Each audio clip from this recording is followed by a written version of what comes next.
Welcome friends. इस video में बिहार दरोगा 2020 के लिए प्रैक्टिस सेट डिस्कस करेंगे। ये प्रैक्टिस सेट नंबर फर्स्ट है। इसमें टोटल आपके 50 प्रश्न हैं और आप सभी से अनुरोध है कि जब भी आपके सामने क्वेश्चन आएगा तो आप लोग वीडियो को पॉज कर दीजिएगा, उसके बाद अपना उत्तर सोच लीजिएगा, उसके बाद दोबारा वीडियो को प्ले कीजिएगा। तो आइए देखते हैं पहला क्वेश्चन। सुनहरा चावल या गोल्डन राइस किस रोग के बचाव में सहायक होता है?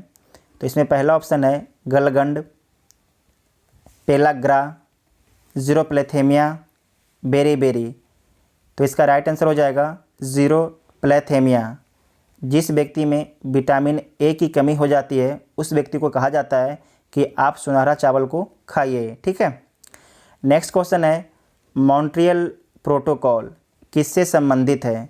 तो आपके सामने चार ऑप्शन दिया गया है। वन जीव संरक्षण से, हिमालय संरक्षण से, तटीय भागों का विकास से, ओजोन परत का संरक्षण से। तो इसका राइट आंसर हो जाएगा डी, ओजोन परत का संरक्षण से मॉन्ट्रियल प्रोटोकॉल संबंधित है। मॉन्ट्रियल प्रोटोकॉल कब आया था? तो 1987 में मॉन्ट्रियल प्रोटोकॉल आया था। इसमें इसका उद्देश्य था कि CFC गैस, क्लोरोफ्लोरोकार्बन गैस के उत्पादन को कम करना है। मॉन्ट्रियल आपके कनाडा का एक शहर है। नेक्स्ट क्वेश्चन देखिए। टाइफाइड को मियादी बुखार भी बोला जाता है। तो टाइफाइड फैलता है छूने से, वायु से, कीट रोगबाही से, पानी, खाद्य पदार्थ से। तो इसका राइट आंसर हो जाएगा डी, पानी और खाद्य पदार्थ से। अगर आप गंदा पानी या गंदा खाना खाते हैं तो आपको टाइफाइड होने की खतरा ज़्यादा है। पटना में जो स्टूडेंट रहते हैं उनको ये समस्या ज़्यादा देखने को मिलती है, टाइफाइड बच्चों में हो जाती है। ठीक है। नेक्स्ट क्वेश्चन है निम्नलिखित में से स्वच्छ जल की मछलियाँ कौन सी है? जो स्वच्छ जल में रहती हैं तो कौन कौन सी मछली स्वच्छ जल में रहती है? रोहू, कतला, इलेक्ट्रिक रे, कुत्ता मछली।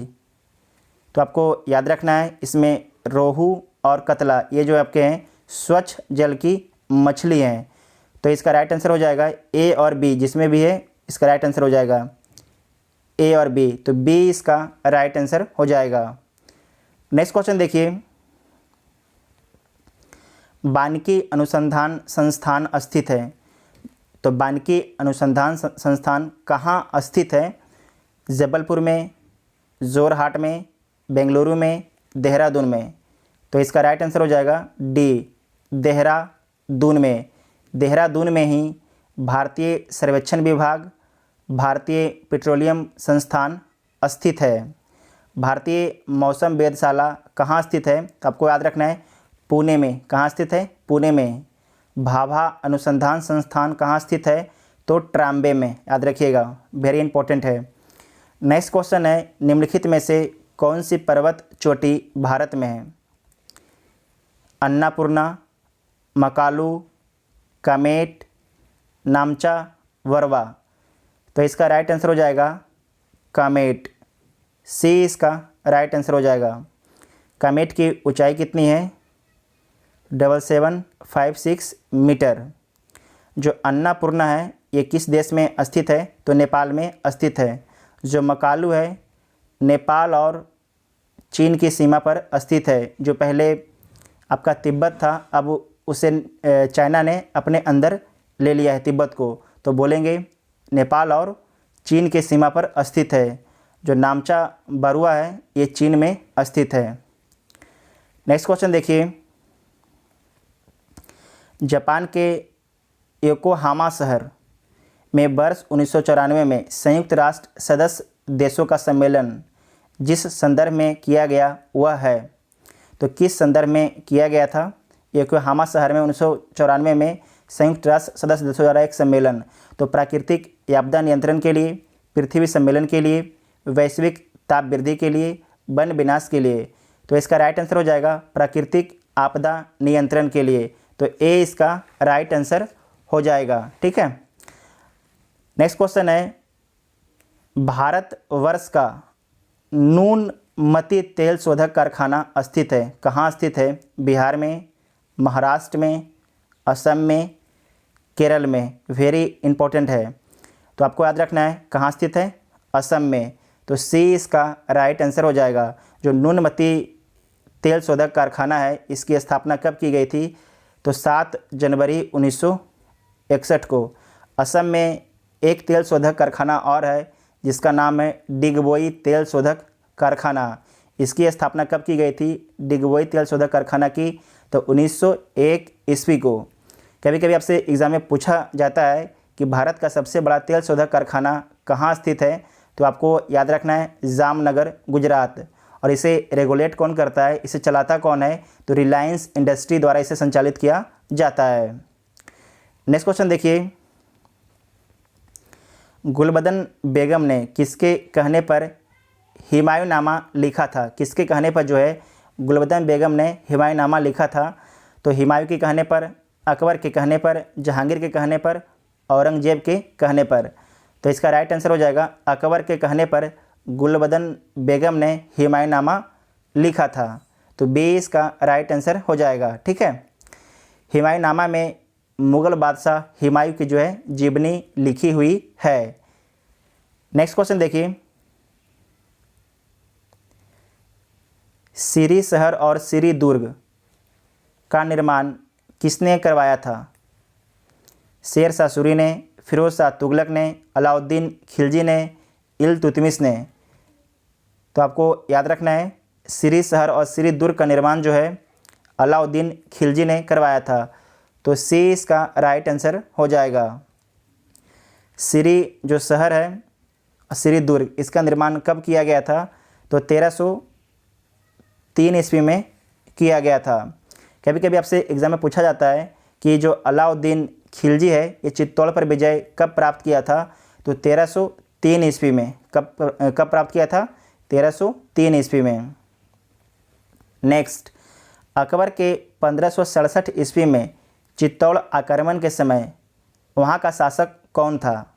चित्तौड़ का जो, जब चित्तौड़ पर अकबर आक्रमण किया तो उस समय जो है चित्तौड़ का शासक कौन था? तो आपको याद रखना है कौन था? उदय सिंह। सी इसका राइट आंसर हो जाएगा। नेक्स्ट क्वेश्चन देखिए, शेर शाह का मकबरा स्थित है, कहाँ स्थित है? कालिंजर में, सासाराम में, दिल्ली में, आगरा में। तो कहाँ स्थित है? सासाराम में। तो बी इसका राइट आंसर हो जाएगा। शेर शाह का मकबरा कहाँ स्थित है? सासाराम में। नेक्स्ट क्वेश्चन आपका है, कथा सरित सागर के लेखक कौन है? इसके लेखक कौन है? तो सोमदेव जो हैं कथा सरित सागर के लेखक हैं। इसमें याद रखिएगा क्षेमेंद्र, जो बृहद कथा मंजरी पुस्तक है उसके लेखक हैं। बृहद कथा मंजरी पुस्तक के लेखक कौन है? क्षेमेंद्र।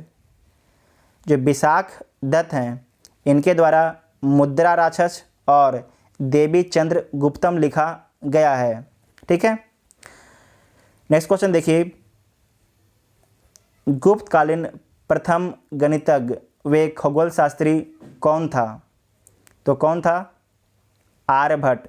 डी इसका राइट आंसर हो जाएगा। आर्यभट्ट जो है गुप्तकालीन प्रथम गणितज्ञ और खगोल शास्त्री थे। इनके द्वारा सूर्य सिद्धांतिक पुस्तक की रचना की गई है। आर्यभट्ट के बारे में और भी जान लीजिए। बीज गणित, त्रिकोणमिति आदि क्षेत्र में जो है आर्यभट्ट का योगदान है। साथ में पाई का मान, वर्गमूल निकालने की विधि जो है आर्यभट्ट के द्वारा बताया गया है। फिर से बोल देते हैं, पाई का मान और वर्गमूल निकालने की विधि जो है आर्यभट्ट के द्वारा बताया गया है। जो ये ब्रह्मगुप्त हैं, इनको भारत का न्यूटन कहा जाता है, याद रखिएगा। और ब्राह्महीर ने बृहद संहिता और लघु जातक पुस्तक लिखी है। जो ब्राह्महीर हैं, इनके द्वारा बृहद संहिता और लघु जातक पुस्तक लिखी गई है। नेक्स्ट क्वेश्चन है, निम्न में से कौन जैनों के 23वें तीर्थंकर थे? तो जैन के 23वें तीर्थंकर कौन थे? पार्श्वनाथ। तो सी इसका राइट आंसर हो जाएगा। जो पार्श्वनाथ हैं वह अश्वसेन के पुत्र हैं। जैन धर्म के 24वें तीर्थंकर कौन है? तो महावीर हैं। अब प्रथम तीर्थंकर कौन है? तो ऋषभ देव। ये सारे याद रखिएगा, वेरी इंपॉर्टेंट हैं। नेक्स्ट, निम्नांकित में से किसने हिंदी भाषा को भारत की राष्ट्रभाषा के रूप में स्वीकार वे पहली बार स्वराज शब्द का प्रयोग किया? तो किसने किया? राजा राम मोहन राय, स्वामी दयानंद सरस्वती, स्वामी विवेकानंद, बाल गंगाधर तिलक। तो इसका राइट आंसर हो जाएगा स्वामी दयानंद सरस्वती। तो बी इसका राइट आंसर हो जाएगा। ठीक है, स्वामी दयानंद सरस्वती जो हैं आर्य समाज के संस्थापक हैं। नेक्स्ट है, अखिल भारतीय राष्ट्रीय कांग्रेस की प्रथम भारतीय महिला अध्यक्ष थी। ध्यान से पढ़िएगा, यहाँ पर प्रथम भारतीय महिला अध्यक्ष थी तो कौन थी? विजय लक्ष्मी पंडित, कस्तूरबा गांधी, सरोजनी नायडू, अरुणा आसफ अली। तो इसका राइट आंसर हो जाएगा सरोजनी नायडू। सी इसका राइट आंसर हो जाएगा। और ये कब बनी थी? तो कांग्रेस के कानपुर अधिवेशन में 1925 ईस्वी में। ठीक है, याद रखिएगा 1925 ईस्वी में।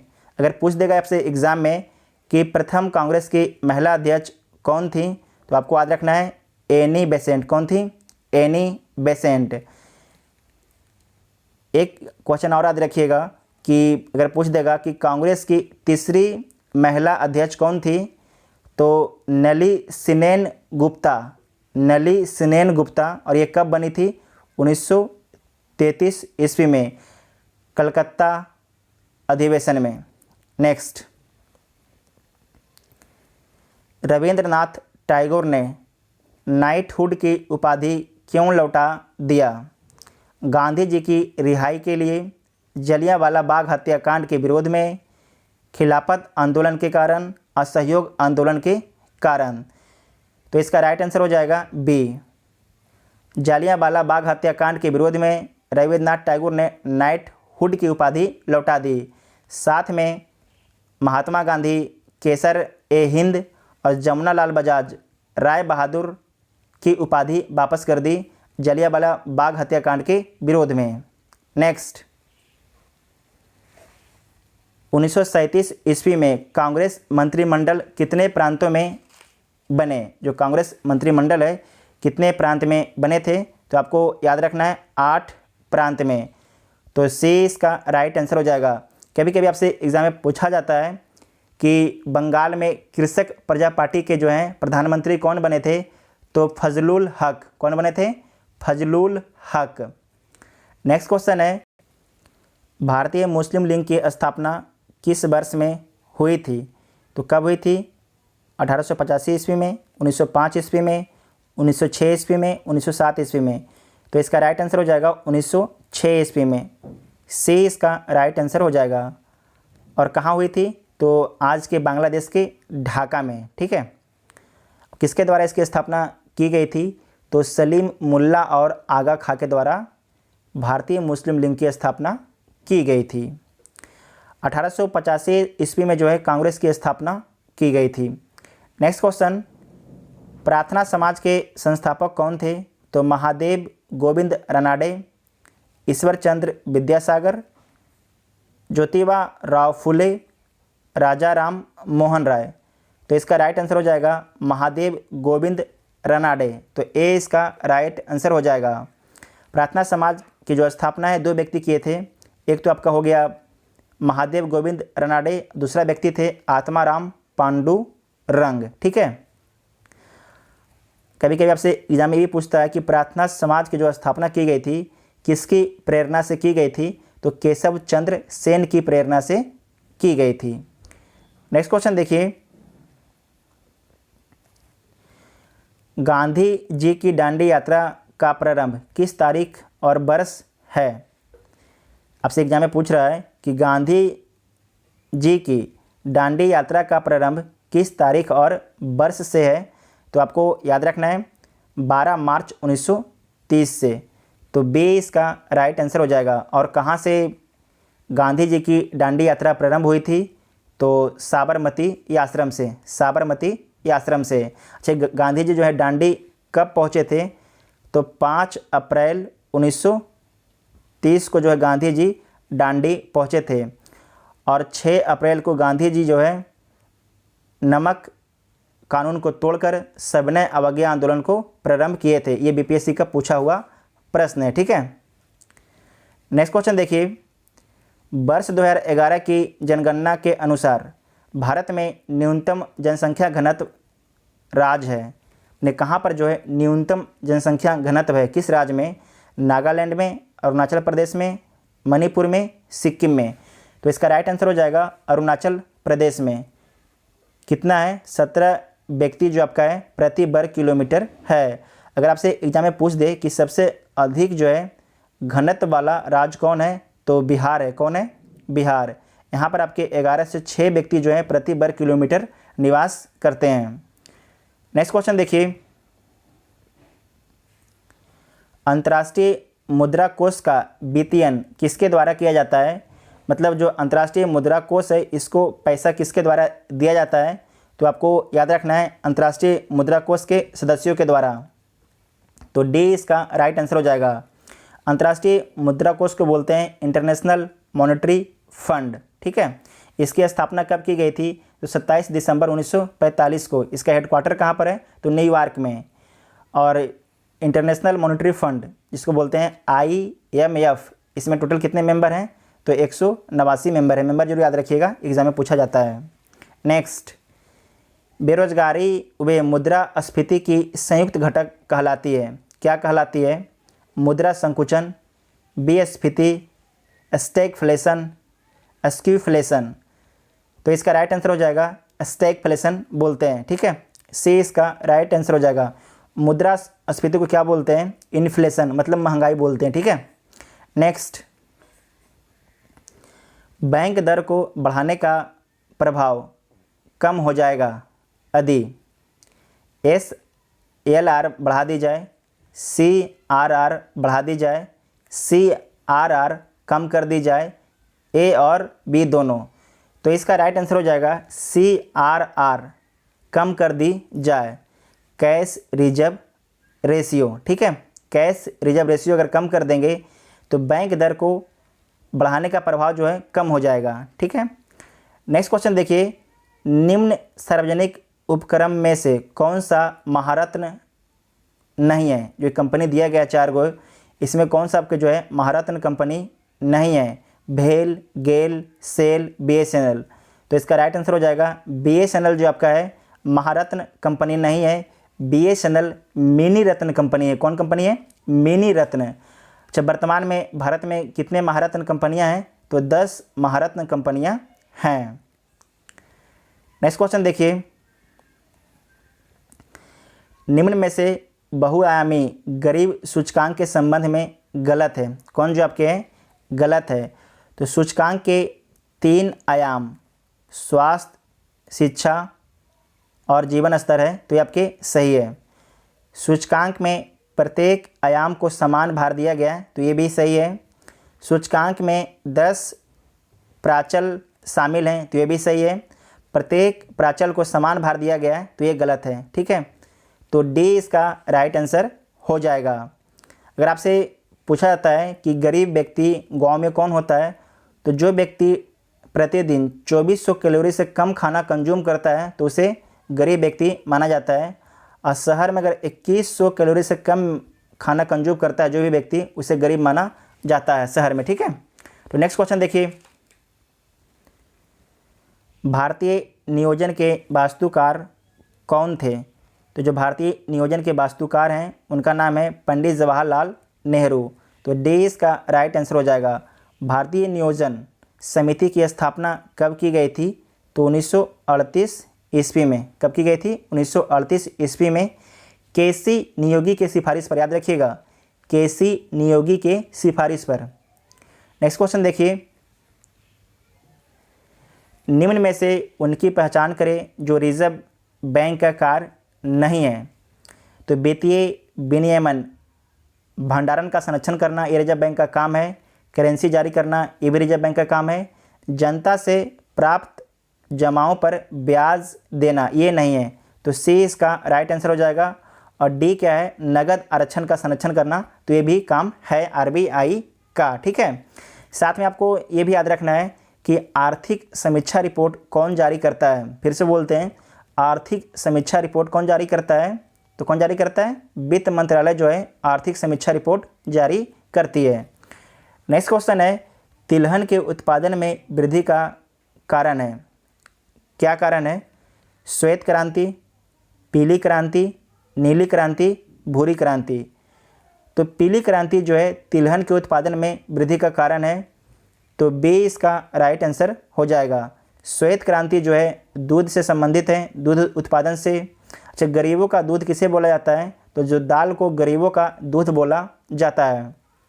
जो नीली क्रांति है इसमें मत्स्य उत्पादन को बढ़ाने पर जोर दिया गया, जबकि भूरी क्रांति में चमड़ा और कोको के उत्पादन को बढ़ाने पर जोर दिया गया। नेक्स्ट, भारत के किस राज्य में शिशु मृत्यु दर सबसे कम है, शिशु मृत्यु दर जो है सबसे कम है, तो कहाँ पर है, केरल में। तो बी इसका राइट आंसर हो जाएगा। नेक्स्ट, विश्व व्यापार संगठन वर्ल्ड ट्रेड ऑर्गेनाइजेशन का मुख्यालय कहाँ स्थित है, तो इसका जो मुख्यालय जेनेवा में स्थित है। ठीक है, कहाँ पर, जेनेवा में। तो सी इसका राइट आंसर हो जाएगा। वर्ल्ड ट्रेड ऑर्गेनाइजेशन में टोटल कितने मेंबर हैं, तो 164 मेंबर है। कितने मेंबर हैं, 164 मेंबर है। और वर्ल्ड ट्रेड ऑर्गेनाइजेशन की स्थापना कब की गई थी, तो 1 जनवरी 1995 को। नेक्स्ट, दिए गए चित्र में त्रिभुजों की कुल संख्या आपको गिनना है, तो गिन लीजिए 1 2 3 4, टोटल 8, इसमें 8 और ये 8। इसके बाद ये 1 और ये 2। ठीक है, इसके बाद ये 1 और ये 2, टोटल कितने हो गए, 8 का 8, 8 दूनी 16, 38 24 और 4 28 आपके हो जाएंगे। ठीक है, तो डी इसका राइट आंसर हो जाएगा। नेक्स्ट क्वेश्चन देखिए, भारतीय संविधान में प्रारंभ में मौलिक कर्तव्यों का प्रावधान नहीं था। संविधान संशोधन द्वारा संविधान के किस भाग में इसका समावेश किया गया है। जो मौलिक कर्तव्य है, जब हमारा संविधान बना था उस समय हमारे संविधान में नहीं था, इसे बाद में जोड़ा गया है। तो संविधान के किस भाग में इसे जोड़ा गया है, तो आपको याद रखना है संविधान के भाग 4A में जोड़ा गया है, तो डी इसका राइट आंसर हो जाएगा। और ये कब जोड़ा गया है, तो 42वां संविधान संशोधन 1976 के तहत। उस समय टोटल 10 मौलिक कर्तव्य थे, लेकिन वर्तमान में 11 मौलिक कर्तव्य हैं। जो एक मौलिक कर्तव्य है उसे कब जोड़ा गया है, तो इसे 86वां संविधान संशोधन 2002 के तहत जोड़ा गया है। साथ में ये भी आपको याद रखना है कि 42वां संविधान संशोधन 1976 को मिनी कॉन्स्टिट्यूशन बोला जाता है। क्या बोला जाता है, लघु संविधान बोला जाता है, इसे याद रखिएगा, वेरी इंपॉर्टेंट है। नेक्स्ट, राज पृथ्वी पर ईश्वर का अवतार है। उक्त कथन का जो उक्त कथन है, मैंने कि जो कथन दिया गया है, किस विचारक का है, तो आपको याद रखना है जो राज है पृथ्वी पर ईश्वर का अवतार है, ये जो कथन है हेगेल का है। किसका है, हेगेल का।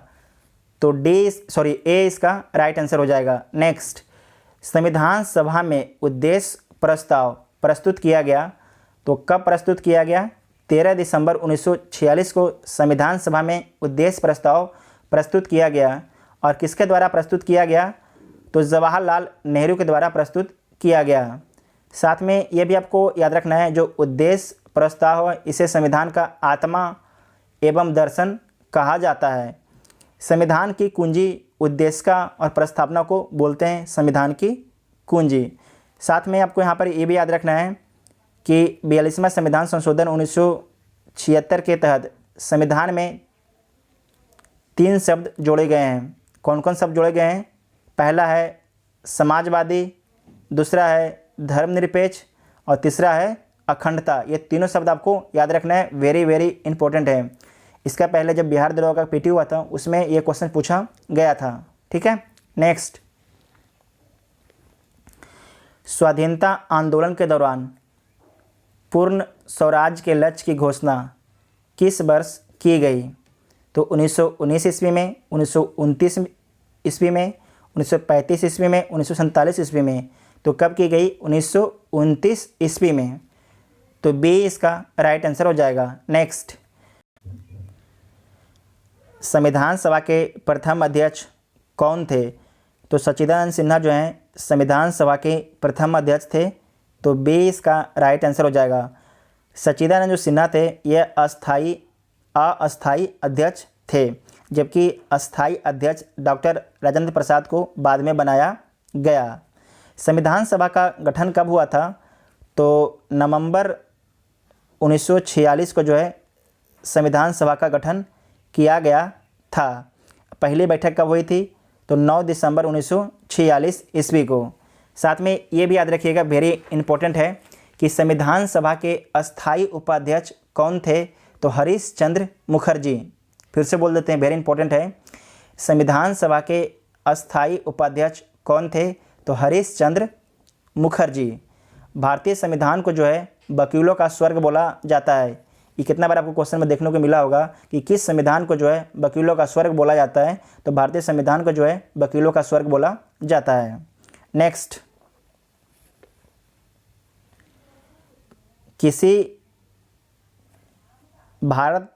इसे कर लीजिएगा, किस भारत परिषद अधिनियम द्वारा भारत में ब्रिटिश सरकार द्वारा सांप्रदायिक निर्वाचन प्रणाली का प्रारंभ किया गया? तो जो सांप्रदायिक निर्वाचन प्रणाली का प्रारंभ किया गया 1909 ईस्वी में किया गया। तो डी इसका राइट आंसर हो जाएगा, जिसे बोलते हैं मार्ले मिंटो सुधार के तहत जो है भारत में सांप्रदायिक निर्वाचन प्रणाली लाई गई। ठीक है, तो जो मार्ले हैं ये क्या हैं? 1919 में मार्ले भारत सचिव हैं, जबकि जो मिंटो है वो भारत का वाइसराय है। ठीक है, नेक्स्ट क्वेश्चन देखिए, निम्नलिखित में से क्या भारत का नागरिक बनने के लिए आवश्यक है? इसमें से क्या जो है आपके भारत का नागरिक बनने के लिए आवश्यक नहीं है? तो वंशानुक्रम आवश्यक है, जन्म भी आवश्यक है, अधिग्रहित संपत्ति आवश्यक नहीं है। तो इसका जो राइट आंसर हो जाएगा सी, जबकि देशीयकरण आवश्यक है। ठीक है, नेक्स्ट, लोकसभा का अध्यक्ष अपना त्यागपत्र किसे संबोधित करता है या किसे सौंपता है? राष्ट्रपति को, प्रधानमंत्री को, उपराष्ट्रपति को, उपाध्यक्ष को। तो आपको याद रखना है कि लोकसभा का जो अध्यक्ष होता है अपना त्यागपत्र लोकसभा के उपाध्यक्ष को देता है। ठीक है, और जो उपाध्यक्ष है अपना त्यागपत्र लोकसभा के अध्यक्ष को देता है। आप लोगों को कमेंट बॉक्स में बताना है कि वर्तमान में लोकसभा के अध्यक्ष और उपाध्यक्ष कौन हैं। नेक्स्ट, भारत के किस राज्य में द्विसदनीय व्यवस्थापिका नहीं है? किस राज्य में जो आपके द्विसदनीय व्यवस्थापिका नहीं है? तो बिहार में है, उत्तर प्रदेश में है और पंजाब में नहीं है। तो सी इसका राइट आंसर हो जाएगा। और आपको याद रखना है, ये आपके बीपीएससी का मेंस का पूछा हुआ सवाल है। तो जब क्वेश्चन पूछा गया था उस समय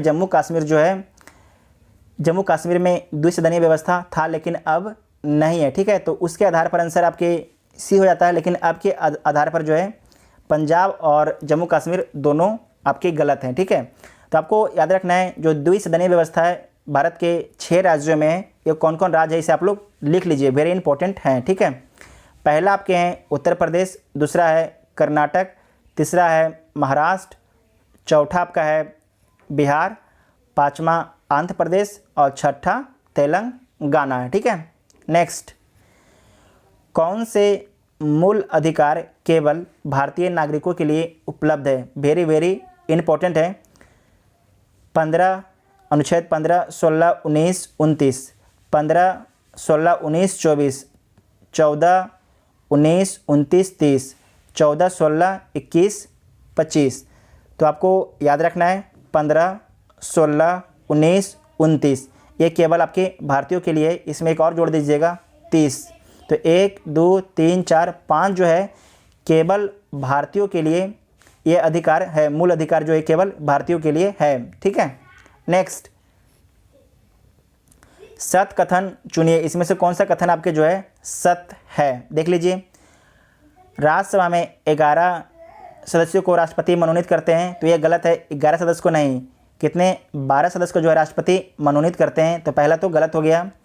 दूसरा है प्रत्याशी को उसी राज्य का होना चाहिए जहां से वह राज्यसभा का चुनाव लड़ रहा है, ये गलत है। ठीक है, मनमोहन सिंह जो आपके असम से राज्यसभा का सदस्य बने थे, जो भारत के प्रधानमंत्री भी बने हैं, तो ये भी गलत हो गया।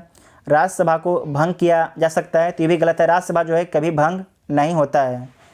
लोकसभा में राष्ट्रपति 2 सदस्य मनोनीत करते हैं, तो ये सही बात है। जो लोकसभा में राष्ट्रपति जो हैं 2 सदस्य को मनोनीत करते हैं, तो इसका राइट आंसर क्या हो जाएगा? डी। सत्य कथन चुनिए। वित्त आयोग संवैधानिक निकाय है, तो ये सही बात है कि वित्त आयोग जो आपके संवैधानिक निकाय है। वित्त आयोग को संसद नियुक्त करता है, ये गलत है। वित्त आयोग को जो है प्रेसिडेंट राष्ट्रपति नियुक्त करते हैं। वित्त आयोग में 5 सदस्य होते हैं, तो ये भी आपके गलत है। हर 6 वर्ष बाद वित्त आयोग अपनी रिपोर्ट पेश करता है, तो ये भी गलत है। हर 5 वर्ष में जो है अपना रिपोर्ट जो है वित्त आयोग राष्ट्रपति को सौंपता है। ठीक है, वित्त आयोग का जो मुख्य काम है केंद्रीय राजस्व में से राज्यों को दिए जाने वाले हिस्से का निर्धारण करना जो है वित्त आयोग का मुख्य काम है। साथ में आपको ये भी याद रखना है कि प्रथम वित्त आयोग के अध्यक्ष कौन थे, तो केसी नियोगी। 14वें जो वित्त आयोग के अध्यक्ष कौन थे, तो बाई बी रेड्डी। और वर्तमान में 15वें वित्त आयोग के अध्यक्ष कौन है, श्री एन.के. सिंह। ठीक है, नेक्स्ट, राज्यसभा में गणपूर्ति हेतु कितने सदस्यों की आवश्यकता होती है, तो कितनी होती है? 1/10। तो 250 का 1/10 कितना होगा? 25। तो ए इसका राइट आंसर हो जाएगा। नेक्स्ट, निम्नलिखित में से कौन सा कारक अभिक्रिया दर पर कोई प्रभाव नहीं डालता है? निम्नलिखित में से कौन सा जो कारक है अभिक्रिया दर पर कोई प्रभाव नहीं डालता है? तो एंथैल्पी में परिवर्तन जो है ये अभिक्रिया दर पर कोई प्रभाव नहीं डालता है, तो ए इसका राइट आंसर हो जाएगा। जबकि तापमान, उत्प्रेरक और सांद्रता ये आपके अभिक्रिया दर पर प्रभाव डालते हैं। कार्बन नैनोट्यूब निम्न में से किस संरचनात्मक परिवार का सदस्य है? तो आपको याद रखना है फ्लोरीन्स का सदस्य है, फ्लोरीन्स का, तो सी इसका राइट आंसर हो जाएगा। और लास्ट क्वेश्चन है, कॉपर के किस मिश्र धातु में जस्ता नहीं होता है? कॉपर के किस मिश्र धातु में जस्ता नहीं होता है? तो बेल धातु में जो आपके जस्ता नहीं होता है, तो सी इसका राइट आंसर हो जाएगा। ठीक है, अब इसका जो अगला पार्ट है वो कल आएगा, उसमें भी आपके 50 क्वेश्चन होंगे। लगभग डेली जो आपके हैं 50 क्वेश्चन का एक सेट अपलोड किया जाएगा, जिसमें से आप लोगों को 40 प्रश्न को सही करना है। ठीक है, थैंक यू।